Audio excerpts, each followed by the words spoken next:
Olá, como vai? Esse vídeo de hoje é para falar um pouquinho sobre colorimetria. Eu recebo sempre mensagem das alunas, a galera perguntando aí algumas coisas que são dúvidas que eu percebo que são frequentes. Mas vamos falar um pouquinho da parte de cobertura de brancos. Nós temos algumas técnicas que são bem legais atualmente, que funcionam super para o salão. Primeira coisa, a primeira dica importante é não usar somente o 6.0 com 6.1. Essa é uma dica clássica, né? Porque muita gente usa só o 6.0 e o 6.1, metade de 6.0, metade de 6.1. Gente, foge dessa mistura. Lógico que a gente vai ter clientes que a gente vai usar o 6.0 e o 6.1, mas a primeira dica é não usar muita quantidade de base.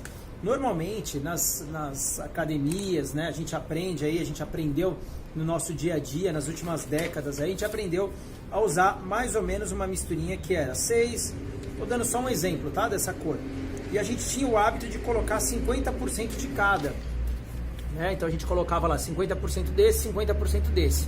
Eu aconselho que vocês usem da base, comecem usando 1/3 da quantidade de base. Como assim, Pietro? Usa menos base, não muita base. Quando a gente usa muita base, a gente vai sempre produzir cores que são mais chapadas, né? Na linguagem assim de colorista, que é aquela cor sem brilho, aquela cor sem vibração, como eu falei no começo do vídeo.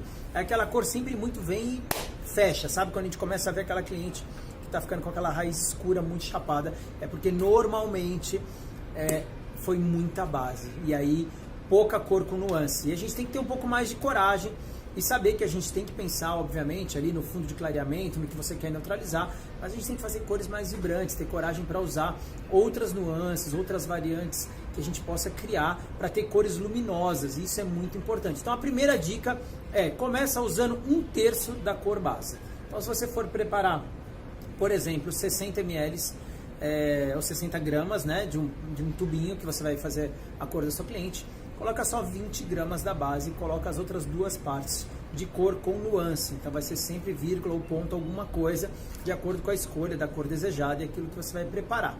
Outra dica importantíssima é você ter coragem de usar mixton, porque assim você não força, na verdade, a cor ficar muito chapada. Às vezes assim, a gente usa muita base porque a gente acha que ou não vai cobrir o branco, né?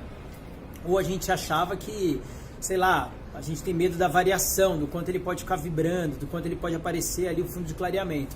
Então eu não tenho medo de usar o mixton aqui. Se você não sabe, você pode procurar lá na estrela de Oswald, né, que a gente vai ter lá, então, a gente vai ter a estrela bonitinha lá. Depois eu posso aí deixar isso aí na tela, bonitinho, não assim desenhado. Então a gente vai ter lá a cor que neutraliza o amarelo, então a gente vai ter lá o violeta, a cor que neutraliza o laranja, a gente vai ter o azul, e aí determinando, cada uma tem uma numeração, cada uma tem um mixton, isso vai ajudar bastante. Outra dica muito boa, duas dicas boas para cobertura de branco, é também ter a coragem, a ousadia de trabalhar com essas cores que são mais intensas, né? Essas cores que são mais profundas. A gente vai ver, tem vários nomes, mas são essas que são .00 ou elas são natural intenso. Existem também marcas que têm até cobertura de branco sem a necessidade de base. Tem várias coisas que a gente pode diversificar. Mas lembra que nunca, nem a base normal e nem a base intensa, nunca ela pura e nunca ela muita quantidade. Se você usou 30%, 1/3 da quantidade, e você achou que ficou ainda um pouco transparente, na próxima vez você aumenta um pouquinho essa quantidade, né, na proporção aí de cor, mas tenta nunca usar, a galera usa muito, assim, eu particularmente já acho 50% de base um exagero, eu já acho muito, porque a gente pode usar a última dica, que é qual? Pietro, eu posso fazer como então para não usar muita base? Você pode fazer a técnica de redução, é uma técnica que dá super certo para quem tem aquele branco mais intenso, aquele branco mais difícil de cobrir. Você vai fazer como que é isso, Pi? Você vai colocar lá a metade da quantidade de OX, ou a metade da quantidade, né, da massa, que era o que? A gente sempre faz, vou voltar no exemplo lá do 6.0 mais o 6.1. A gente colocava 50% do 6.0, 50% do 6.1. Vamos supor que esse 50% aqui que a gente fazia de praxe era 30 gramas de cada um. Então, se era 30 gramas de cada um, a gente usava 60 ml de OX de 20. Essa era uma receitinha praxe. 6.0 mais 6.1, 50%, 50%, 30 gramas de cada, 60 ml de OX de 20. O que eu estou encorajando vocês Lógico, tem que fazer o diagnóstico, descobrir ali a cor desejada. Tudo aqui é só um exemplo, né? Não é para você fazer isso na sua cliente sem você pensar na cor desejada, na cor natural dela, a porcentagem de branco, tudo que a gente tem que fazer dentro de um diagnóstico. Mas se fosse esse exemplo, a gente faria lá 20 gramas de 6,0.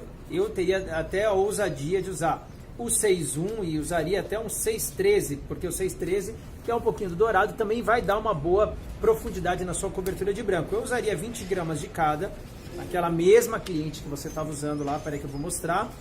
E aí aqui dentro dessa dinâmica, eu usaria, ao invés de 60 ml de OX de 20, usaria 30 ml de OX de 30 volumes.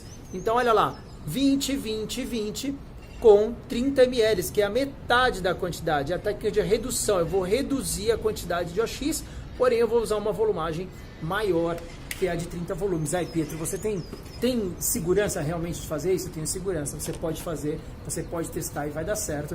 Mas o importante, com certeza absoluta, é você usar a balança. Não dá para ser no olho, porque no olho você vai se esborrachar, porque isso não vai ser legal, certo? Se você não for usar a técnica de redução, você continua usando então a técnica 1 para 1, que seria a técnica com OX de 20, 30, vai depender da cor que você está preparando. E não esquece aquilo que eu falei, sempre o primeiro número depois da vírgula é 30% da quantidade de nuance que tem lá e o segundo número 20%. Essa é uma curiosidade bem legal. Deixa seu like, deixa comentário aí. Com certeza tem mais um monte de coisa de colorimetria pra gente falar, pra gente conversar. Eu preciso da ajuda de vocês para compartilhar e para deixar as dúvidas, para eu lembrar quais são os conteúdos legais de compartilhar.